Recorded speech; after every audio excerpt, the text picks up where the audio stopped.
ሰላም ውድና የተከበራችሁ አድማጮች እንዴት ናችሁ? አጥር ያሉ የቅዳሜ ጠዋት የስፖርት መረጃዎችን ይዤላችሁ ቀርቤያለሁ። ለቻናሌ አዲስ ከሆናችሁ ሰብስክራይብ ማድረጉን እንዳትረሱ፣ እንዲሁም ላይክ እና ሼር ማድረጉ እያልኩኝ አሁን በቀጥታ ወደ መረጃዎቹ አልፋለሁ። ከአርሰናል ጋር በተያያዘ እየተወሩ ያሉትን መረጃዎች በማየት የምንጀምር ይሆናል። አርሰናሎች አንድ ወጣት ተጫዋችን ለማስፈረም ንግግር መጀመራቸው እየተገለጸ ይገኛል። የክለቡ ስፖርቲንግ ዳይሬክተር አንድሪያ በርታ በሌሎች ክለቦች ከመቀደማቸው በፊት ፖላንዳዊውን ወጣት ተጫዋች ኦስካር ፔቱሼውስኪን ለማስፈረም ፍላጎት ማሳየታቸውና ንግግር ማድረጋቸውም ነው እየተገለጸ የሚገኘው። ተጫዋቹ በአብዛኛው የግራ ክንፍ ተጫዋች ሲሆን በአማካይ ስፍራ ቦታ ላይ እንዲሁም በቀኝ ክንፍ መስመር ቦታ ላይ መጫወት የሚችል ሲሆን ዘንድሮ በ16 ጨዋታዎች 3 ጎሎችን አስቆጥሮ 2 ጊዜ ደግሞ አሲስት ማድረግ ችሏል። አንድሪያ በርታ ታዲያ ወደ ፖላንድ ታዋቂ መልማዮችን በመላክ ተጫዋቹን በቀጥታ ማስመልከቱም ነው እየተገለጸ የሚገኘው። ነገር ግን ከቼልሲና ማንቸስተር ሲቲ ደግሞ ከፍተኛ የሚባል ፉክክር ነው የገጠማቸው የሚገኘው። በተለይ ማንቸስተር ሲቲዎች ተጫዋቹን ለማስፈረም ከፍተኛ የሆነ ጥረት በማድረግ ላይ እንደሚገኙ ነው የተገለጸው። ተጫዋቹ ታዲያ ወደ ፕሪሚየር ሊጉ የመዘዋወር ፍላጎት እንዳለው በተደጋጋሚ እየተገለጸ ይገኛል። ነገር ግን የመሰለፍ እድል የሚሰጠውን ክለብ ነው የሚፈልገው። አሁን በክለቡ ያለው ኮንትራት እስከ 2027 የሚያቆየው ሲሆን በአንድ ዓመትም ኮንትራቱ ሊራዘም ይችላል። ተጫዋቹን ለማስፈረም ታዲያ 13 ሚሊዮን ፓውንድ በቂ እንደሚሆን ነው የተገለጸው። ነገር ግን አዶንሶች ይኖሩታል ተብሎ ይጠበቃል። በአጠቃላይ ይህንን ወጣት ተጫዋች ለማስፈረም አርሰናሎች እንቅስቃሴ መጀመራቸው ተገልጿል።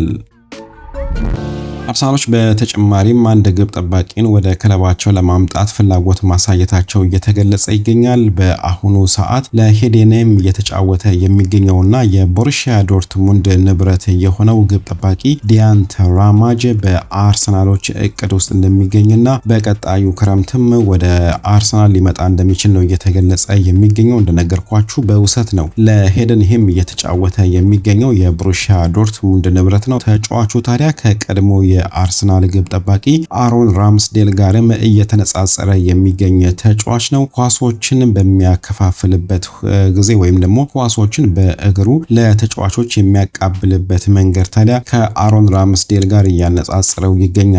ዘንድሮ በቡንደስሊጋው በሁሉም ጨዋታዎች ላይ ጎል ተቆጥሮበታል። በ13 ጨዋታዎች 28 ጎሎች ነው የተቆጠረበትና ሄደንሄምም ታዲያ በቡንደስሊጋው ጥሩ በሚባል ደረጃ ላይ አይገኝም። እንዳጠቃላይ ግን ተጫዋቹ በግሉ በሜዳው ላይ በሚያደርገው እንቅስቃሴ የአርሰናል መልማዮች ደስተኛ መሆናቸውና ይህንን ተጫዋችም ወደ ክለባቸው ለማምጣት ፍላጎት ማሳየታቸውን የተገለጸው የ24 ዓመቱ ዲያንት ራማጅ በአርሰናሎች እቅድ ውስጥ እንደሚገኝ ነው የተገለጸው።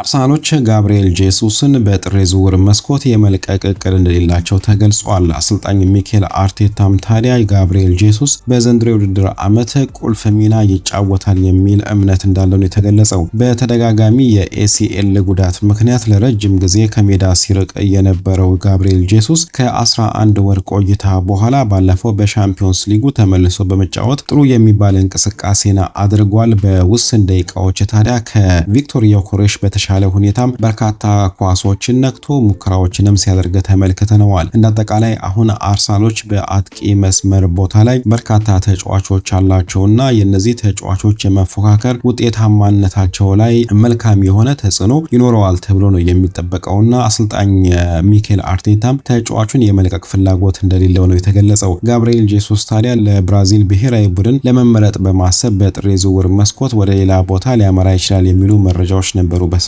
ሲወሩ የነበሩት። በተለይ የብራዚሎቹ ክለብ ፍላሜንጎና ፓልሜራስ እንዲሁም ሌሎች ክለቦችም ፍላጎት አሳይተው ነበር። ነገር ግን አርሰናሎች ተጫዋቹን በጥር ዝውውር መስኮት የመልቀቅ እቅድ እንደሌላቸው ተዘግቧል።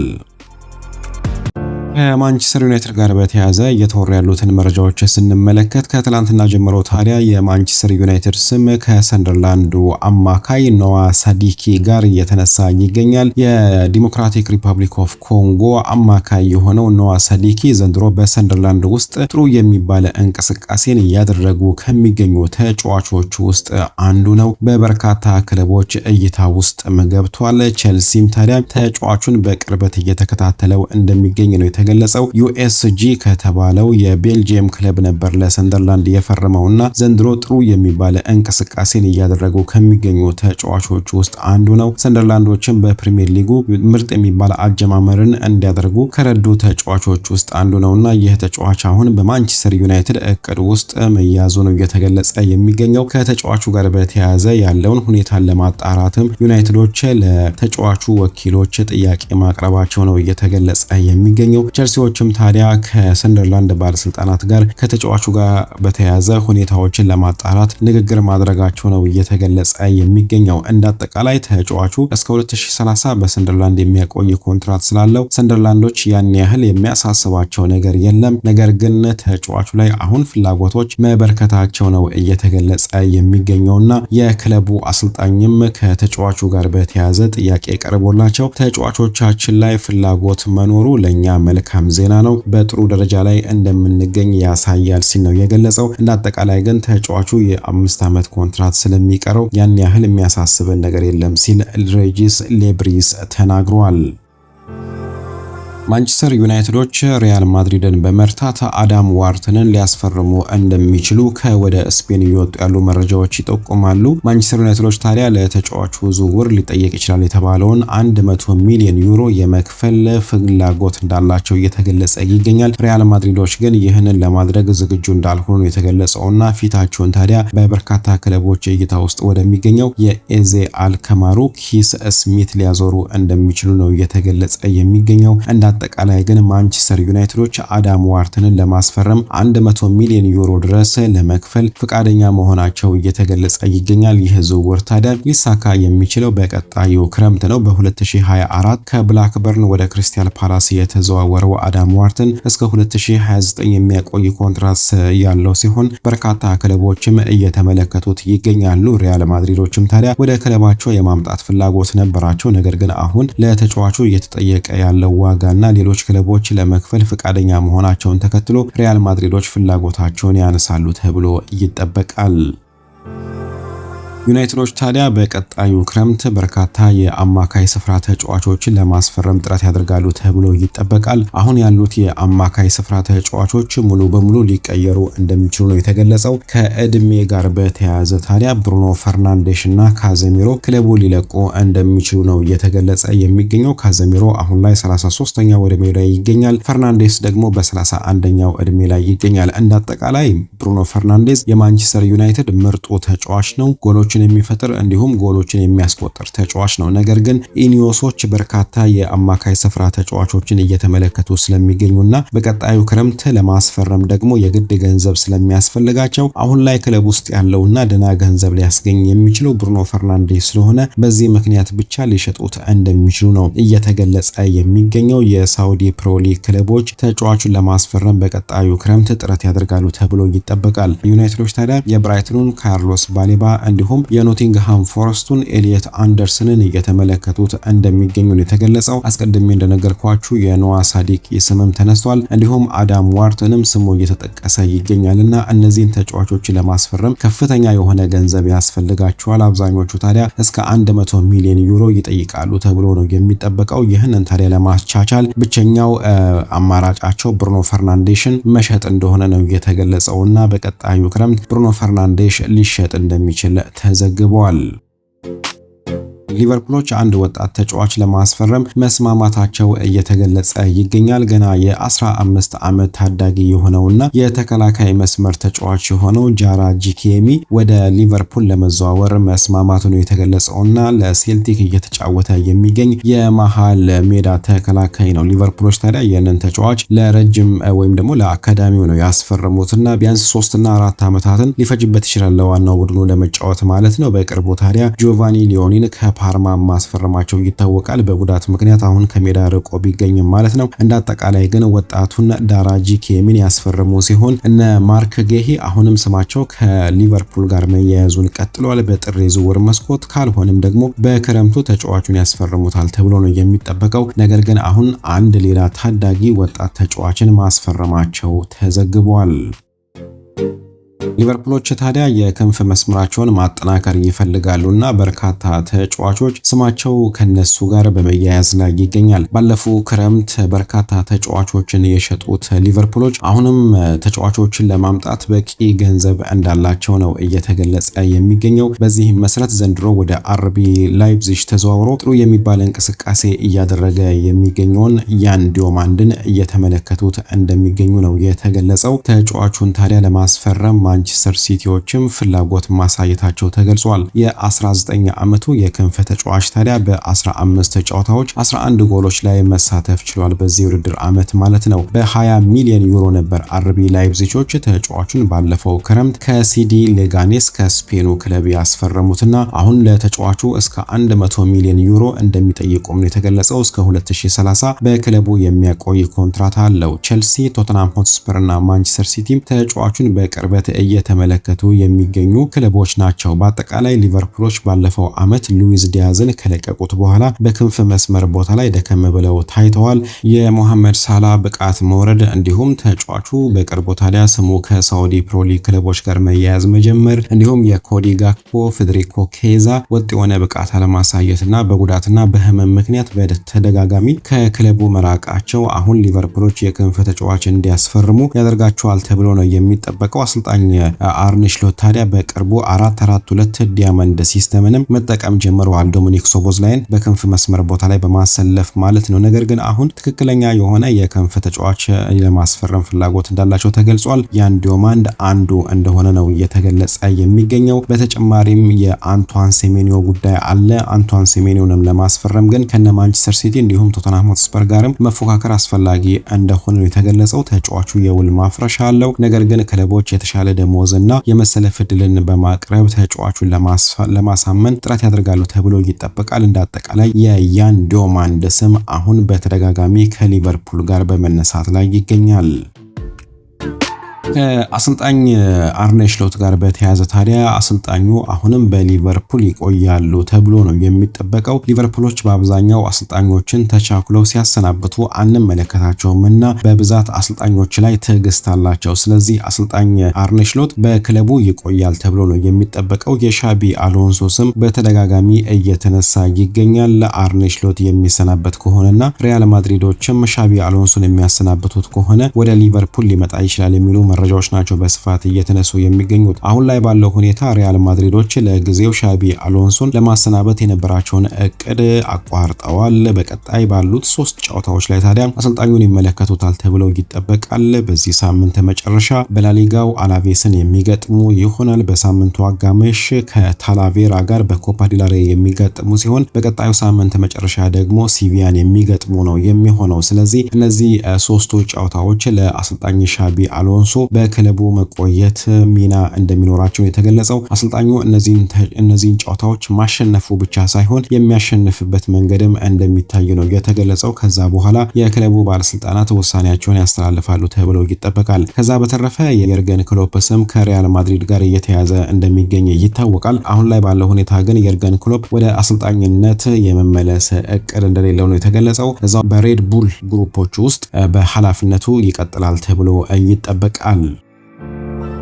ሪያል ማድሪዶች ዳዮት ኦፓሜካኖን ለማስፈረም የሚደረገውን ጥረታቸውን አጠናክረው ቀጥለዋል። ዳዮት ኦፓሜካኖ ታዲያ ከባየር ሙኒክ ጋር ያለው ኮንትራት እየተጠናቀቀ እንደሚገኝ ይታወቃል። ባየር ሙኒኮች የተጫዋቹን ኮንትራት ማራዘም ቢፈልጉም ማለት ነው። ነገር ግን ሪያል ማድሪዶች ተጫዋቹን ለማስፈረም የግድ ቼልሲን፣ ማንቸስተር ሲቲን እንዲሁም ሊቨርፑልንና ባርሴሎናን መርታት እንደሚኖርባቸው ነው እየተገለጸ የሚገኘው። አስቀድሞ በኢብራሂማ ኮናቴ ላይ የነበራቸውን ፍላጎት ያቋረጡት ሪያል ማድሪዶች አሁን ፊታቸውን ወደ ዳዮት ኦፓሜካኖ ማዞራቸው ተገልጿል።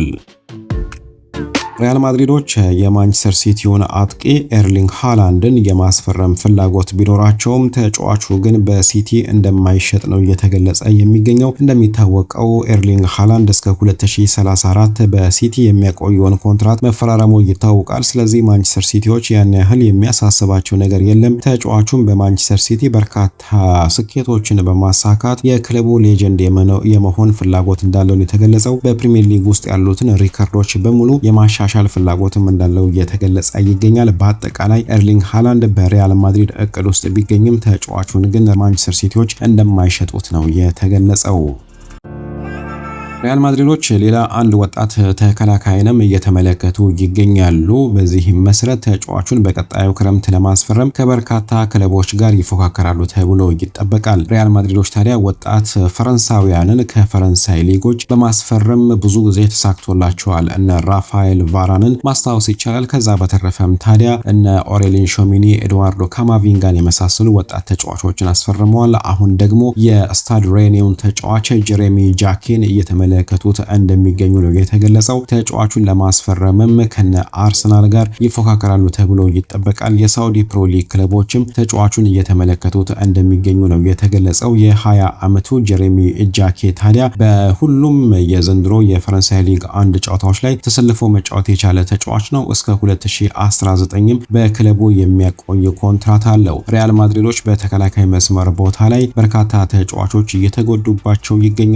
ከዛ በተረፈም ታዲያ በእድሜ መግፋትና በኮንትራት መጠናቀቅ ምክንያት የሚለቁ ተጫዋቾች አሉ። እነ ኤድር ሚሊታኦ በጉዳት ምክንያት ክለቡን ያን ያህል ማገልገል አልቻሉም። የአንቶኒዮ ሩዲገር እና የዴቪድ አላባ እድሜ ገፍቷል። ኮንትራታቸውም እየተጠናቀቀ ይገኛል። በክረምቱም የሚለቁ ተጫዋቾች እንደሚኖሩ ነው የተገለጸው። በዚህ መሰረት ጄሬሚ ጃኬን ለማስፈረም ሪያል ማድሪዶች ፍላጎት ማሳየታቸው ተዘግቧል።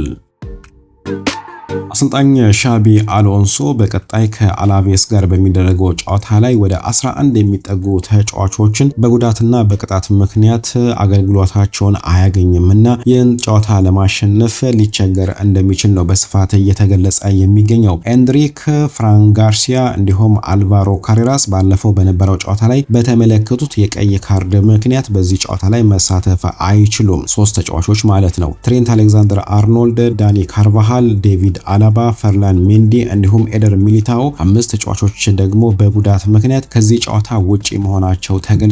እስካሁን ባለው ሁኔታ ታዲያ የኪሊያን ምባፔ የመሰለፍ ነገር የታወቀ ነገር የለም። በትላንትናው ዕለት ልምምዱን እንዳልሰራ ነው የተገለጸው። የኤድዋርዶ ካማቪንጋ እንዲሁም አንቶኒዮ ሩዲገርም ሁኔታ እስካሁን ግልጽ አይደለምና አጠቃላይ እነዚህ 11 ተጫዋቾች በቀጣይ ሪያል ማድሪድን ላያገለግሉ እንደሚችሉ ነው የተገለጸው። የአትሌቲኮ ማድሪዱ አጥቂ ሁሊያን አልቫሬዝ ስሙ በተደጋጋሚ ከባርሴሎና ጋር ቢነሳም እሱ ግን ፍላጎቱ የዓለም ዋንጫን ዳግም ማሸነፍና ከአትሌቲኮ ማድሪድ ጋር ሻምፒዮንስ ሊግን ማሸነፍ እንደሆነ እየተናገረ ይገኛል። የሁሊያን አልቫሬዝ ስም ታዲያ በተደጋጋሚ ነው ከባርሴሎና ጋር እየተነሳ የሚገኘው። ባርሳዎች በቀጣዩ ክረምት ተጫዋቹን ለማስፈረም ጥረት ያደርጋሉ የሚሉ መረጃዎች በመውጣት ላይ ይገኛሉ። ተጫዋቹ ታዲያ ከጉዳዩ ጋር በተያያዘ ጥያቄ ቀርቦለት ነበር። ነገር ግን አሁን ላይ ባለው ሁኔታ ስለ ዝውውር እንደማያስብና ከአትሌቲኮ ማድሪድ ጋር ስኬታማ ለመሆን ጠንክሮ እንደሚሰራ ነው የገለጸው። ክሪስታል ፓላሶች የቶተንሃም ሆትስፐሩን አጥቂ ብሬናን ጆንሰንን የማስፈረም ፍላጎት እንዳላቸው ተገልጿል።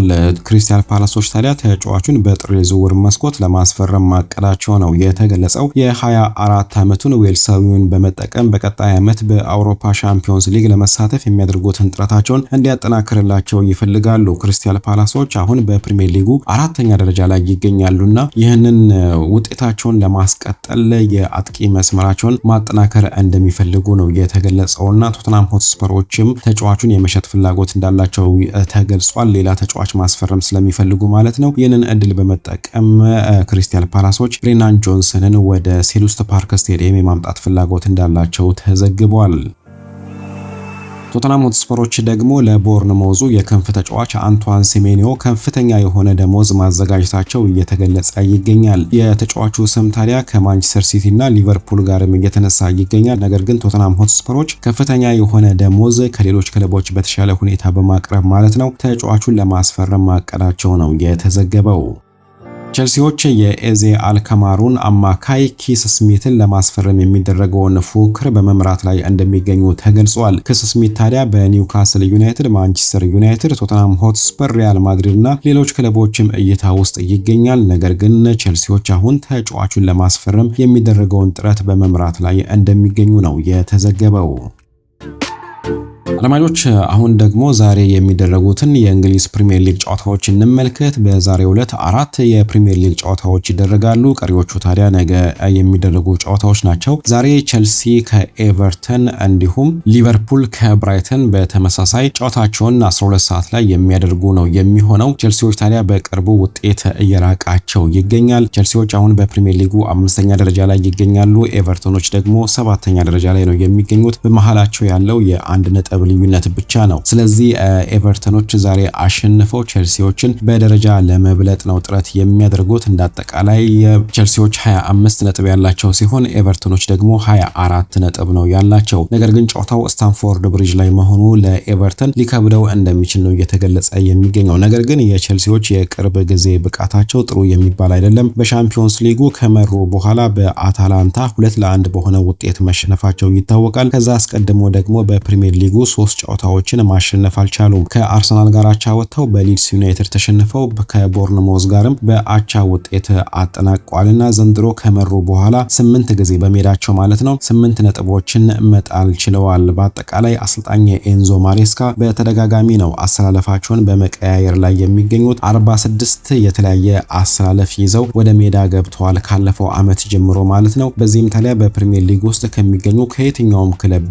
በተለየ መልኩ የተለያየ አይነት አሰላለፍን 46 ጊዜ ይዞ ወደ ሜዳ የገባ ክለብ ሆኗል ማለት ነው። የታዲያ ከጉዳትና ከተጫዋቾች ቅጣት እንዲሁም ከተጫዋቾች የብቃት መውረድ ጋርም የተያዘ ነው። በአጠቃላይ ዛሬ ወደ አሸናፊነት ለመመለስ በሜዳቸው ማለት ነው ጥረት ያደርጋሉ ተብሎ ይጠበቃል። ኤቨርተኖች በቅርቡ ከሜዳቸው ውጪ ያለው ሪከርዳቸው አስገራሚ ነው። ማንቸስተር ዩናይትድን በ10 ተጫዋች ተጫውተው 1-0 ያሸነፉ ሲሆን በተመሳሳይ ቦርንሞዝንም 1-0 በሆነ ውጤት ከሜዳቸው ውጪ አሸንፈዋል።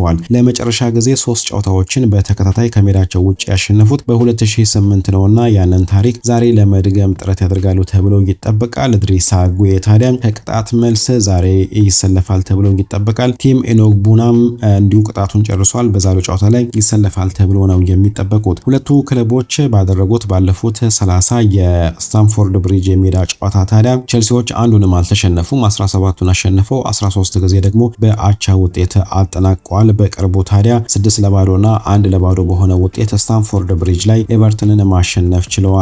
ዴቪድ ሞይስ ከሜዳው ውጪ ቼልሲን 20 ጊዜ ገጥሞ አንዱንም ጨዋታ ማሸነፍ አልቻለም። 13ቱን ተሸንፎ 7ቱን ደግሞ በአቻ ውጤት አጠናቋል ማለት ነው። ዛሬ ታዲያ ስታንፎርድ ብሪጅ ላይ የተለየ ውጤት ያስመዘግብ ይሆን የሚለውን በኋላ የምንመለከት ይሆናል። ቼልሲ ከኤቨርተን ጋር ጨዋታቸውን ያደርጋሉ። በተለየ ሁኔታ እየተጠበቀ የሚገኘው ጨዋታ ደግሞ በተመሳሳይ ሰዓት የሚደረገው የሊቨርፑልና የብራይተን ሆቭ አልቢዮን ጨዋታ ነው። ይህ ጨዋታ ታዲያ ከሞሐመድ ሳላ ጋርም በተያያዘ በጉጉት እንድንጠብቀው እያደረገን ያለ ጨዋታ ነው። በዚህ ጨዋታ ላይ ሞሐመድ ሳላ ሊሰለፍ እንደሚችልም እየተገለጸ ይገኛል። አሰልጣኝ አርኔ ስሎት ታዲያ ተጫዋቹ በቡድን ውስጥ መካተቱን አስታውቀዋል። እንዳጠቃላይ ሊቨርፑሎች ታዲያ በሳምንቱ አጋማሽ በሻምፒዮንስ ሊጉ ኢንተር ሚላንን 1-0 በሆነ ውጤት ማሸነፋቸው ይታወቃል። ዶሚኒክ ሶቦስላይ ባስቆጠራት የፍጹም ቅጣት ምት ማለት ነው። መሐመድ ሳላ ባለፉት 3 የፕሪሚየር ሊግ ጨዋታዎች ሁለቱን አልተጫወተም። 3ቱንም በተቀያሪ ወንበር ላይ ነው የጀመረው፣ ሁለቱን ደግሞ አልተጫወተም። ይህ ታዲያ በታሪኩ ለመጀመሪያ ጊዜ የተከሰተ ነው ማለት ይቻላል። ከዛ በኋላ የተናገረውን ንግግር ተከትሎ በሻምፒዮንስ ሊጉ እንዳይሳተፍ መደረጉ ይታወቃል። ዛሬ ግን ሊሰለፍ እንደሚችል ነው የተገለጸው። ለአፍሪካ ዋንጫ ወደ ግብጽ ብሔራዊ ቡድን ከማምራቱ በፊትም የመጨረሻው ጨዋታ ይሆናል ተብሎ ይጠበቃል። ኮዲ ጋክፖ በጉዳት ላይ ይገኛል። ፌዴሪኮ ኬዛም እንዲሁ ከህመሙ እንዳላገገመ ነው የተገለጸው። ስለዚህ በአጥቂ መስመር ላይ ችግር ስላለባቸው እንዲሁም በቋሚ አሰላለፍ ውስጥም ገብቶ ሊጀምር እንደሚችል ነው እየተገለጸ የሚገኘው። ብራይተን ላይ ታዲያ ጥሩ የሚባል ሪከርድ አለው። በ16 ጨዋታዎች 10 ጎሎችን ማስቆጠር ችለዋል። ሊቨርፑሎች ዘንድሮ 23 ነጥብን ነው የሰበሰቡት ከ15 ጨዋታዎች ማለት ነው። 7ቱን አሸንፈው 2ቱን አቻ ወጥተው 6ቱን በመሸነፍ ማለት ነው። በዚህ ጊዜ ታዲያ 24 ጎሎችን አስተናግደዋልና የአምናው ሻምፒዮን ሆኖ በርካታ ጎሎችን ያስተናገደ ሁለተኛው ክለብ ሆኗል ከሌስተር ሲቲ በመቀጠል ማለት ነው። ሌስተር ሲቲም ሻምፒዮን ከሆነ በኋላ በ2016-17 የውድድር ዓመት በርካታ ጎሎችን አስተናግዶ ነበር። እንዲሁም 2025 ከገባ በኋላ የፈረንጆቹ 2025 ከገባ በኋላ ማለት ነው በዚህ ዓመት ውስጥ 48 ጎሎችን ነው ያስተናገደው ሊቨርፑል ማለት ነው። ከዚህም በፊት በአንድ ዓመት ውስጥ በርካታ ጎሎችን ያስተናገደው በ2012 51 ጎል ሲሆን በ2014 ደግሞ 52 ጎሎችን አስተናግዷል። 3 እና 4 ጎሎች ብቻ ናቸው የሚቀሩት ማለት ነው በቀሪ ጨዋታዎች ላይ። እነዚህ ጎሎች የሚቆጠሩ ከሆነ ይህንን መጥፎ ሪከርድ የሚያሻሽሉ ይሆናል ማለት ነው። ብራይተኖች ዘንድሮ በፕሪሚየር ሊጉ በርካታ ጎሎችን አስቆጥረዋል። 25 ጎሎችን ነው ያስቆጠሩትና በፕሪሚየር ሊጉ በርካታ ጎሎችን በማስቆጠር አራተኛ ደረጃ ላይ ይገኛሉ። ከሜዳቸው ውጭ ያላቸው ሪከርድም የተሻለ ነው። ኖቲንግሃም ፎረስትን 1-0 ያሸነፉ ሲሆን ከክሪስታል ፓላስ ጋር 0 አቻ በሆነ ውጤት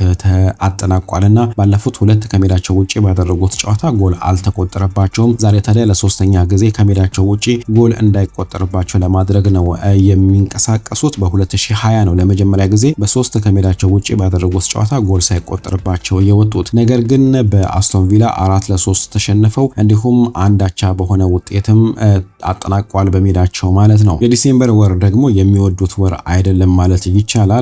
ባለፉት 8 ጨዋታ ማሸነፍ አልቻሉም። 5ቱን አቻ ወጥተው 3ቱን ደግሞ ተሸንፈዋል። ዛሬ ታዲያ አንፊልድ ላይ ፈተና ይገጥማቸዋል ተብሎ ነው የሚጠበቀው። ሊቨርፑሎች ባለፉት 8 ጨዋታ ከብራይተን ጋር በሜዳቸው ባደረጉት ማለት ነው አንዱን ነው የተሸነፉት። ከዛ በተረፈ 5ቱን አሸንፈው 2ቱን ደግሞ በአቻ ውጤት አጠናቀዋል። ዛሬስ ምን አይነት ውጤት ይመዘገባል የሚለውን በኋላ የምንመለከት ይሆናል።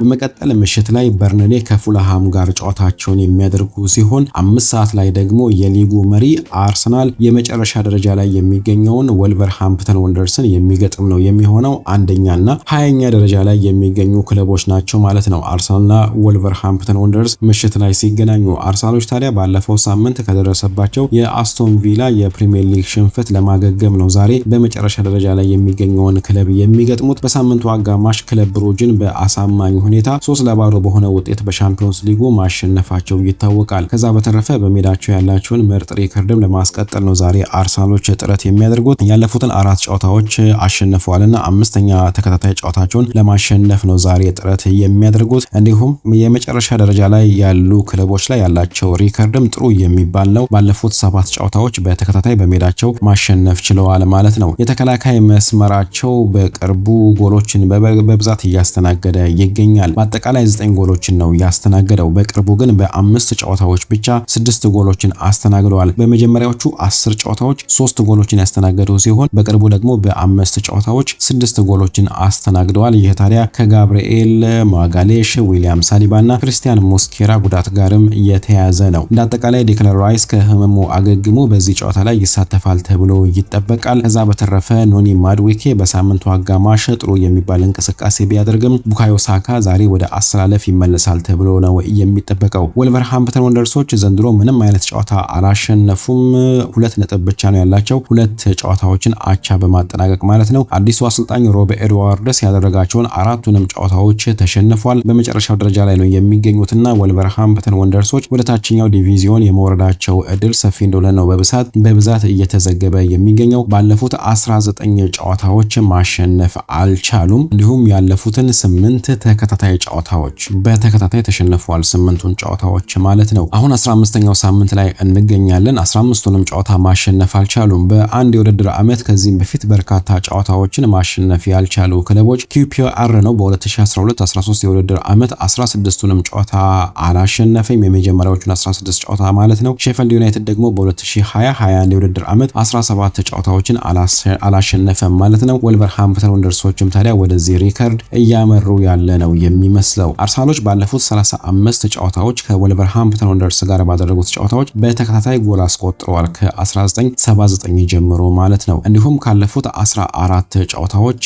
አንዱን ብቻ ነው የተሸነፉት በወልቨርሃምፕተን ወንደርስ ማለት ነው በሜዳቸው። ከዛ በተረፈ 9ን አሸንፈው 4ቱን ደግሞ በአቻ ውጤት አጠናቀዋል። ወልቨርሃምፕተን ወንደርሶች ታዲያ ከሜዳቸው ውጪ ካደረጓቸው ያለፉት 14 ጨዋታዎች ከአርሰናል ጋር ማለት ነው አንዱን ብቻ ነው ማሸነፍ የቻሉት። ከዛ በተረፈ 9ን ተሸንፈው 4ቱን ደግሞ በአቻ ውጤት አጠናቀዋል። አርሰናሎች ደግሞ ያለፉትን 8 ጨዋታዎች በተከታታይ ወልቨርሃምፕተን ወንደርስን ማሸነፍ ችሏልና አሁን በፕሪሚየር ሊግ ውስጥ ከሚገኙ ክለቦች ውስጥ በርካታ ጨዋታዎችን በተከታታይ ያሸነፉት ክለብ ወልቨርሃምፕተን ወንደርስ ነው። እንዲሁም የመጨረሻ ደረጃ ላይ የሚገኝ ክለብ የመጀመሪያ ደረጃ ላይ ከሚገኝ ክለብ ጋር ያለው ሪከርድ ጥሩ የሚባል አይደለም። ካለፉት 41 ጨዋታዎች 30ውን ማሸነፍ የቻለው የመጀመሪያ ደረጃ ላይ ያለው ክለብ ነው። ነገር ግን 4 ጊዜ የመጨረሻ ደረጃ ላይ ያለው ክለብ አሸንፏል። ከአራቱ ደግሞ ሁለቱን ማሸነፍ የቻለው ወልቨርሃምፕተን ወንደርስ ነው። ሁለቱንም ጨዋታ ደግሞ ያሸነፈው ማንቸስተር ዩናይትድ ነበር በ2004-2011 የውድድር ዓመት ማለት ነው። ዛሬስ ምን አይነት ታሪክ ይመዘገባል የሚለውን በኋላ የምንመለከት ይሆናል። ከፕሪሚየር ሊጉ ወጣ ስንልም ታዲያ በተለያዩ ሊጎች ጨዋታዎች የሚደረጉ ነው የሚሆነው። በስፔን ላሊጋ አትሌቲኮ ማድሪድ ከቫሌንሺያ ጋር የሚያደርጉት ጨዋታ ይጠበቃል። ማዮርካ ከኤልቼ፣ ባርሴሎና ከኦሳሱና፣ ጌታፌ ከስፓኞል ይጫወታሉ። በጀርመን ቡንደስሊጋ ቦሩሲያ ሞንቸንግላድባክ ከወልፍስበርግ፣ አይንትራንክ ፍራንክፈርት ከኦግስቡርግ፣ ሆፈንሄም ከሃምበርገር፣ ሴምፖሊ ከሄደንሄም እንዲሁም ባየር ሊቨርኩሰን ከኮሎኝ ጋር ይጋጠማሉ። በጣሊያን ሴሪአ ቶሪኖ ከክሮሞኔስ፣ ፓርማ ከላዚዮ እንዲሁም አታላንታ ከካግሊያሪ ጋር ጨዋታቸውን የሚያደርጉ ይሆናል። በፈረንሳይ ሊግ 1 ሬኔ ከብሬስት፣ ሜትስ ከፒኤስጂ እንዲሁም ፓሪስ ኤፍሲ ከቱሉዝ ጋር ጨዋታቸውን ያደርጋሉ። እነዚህን ጨዋታዎች እንደተከታተሉ የጋበዝኩ ለዛሬ ያዘጋጀውላችሁን በዚሁ አጠናቅቄያለሁ። ደህና ቆዩኝ።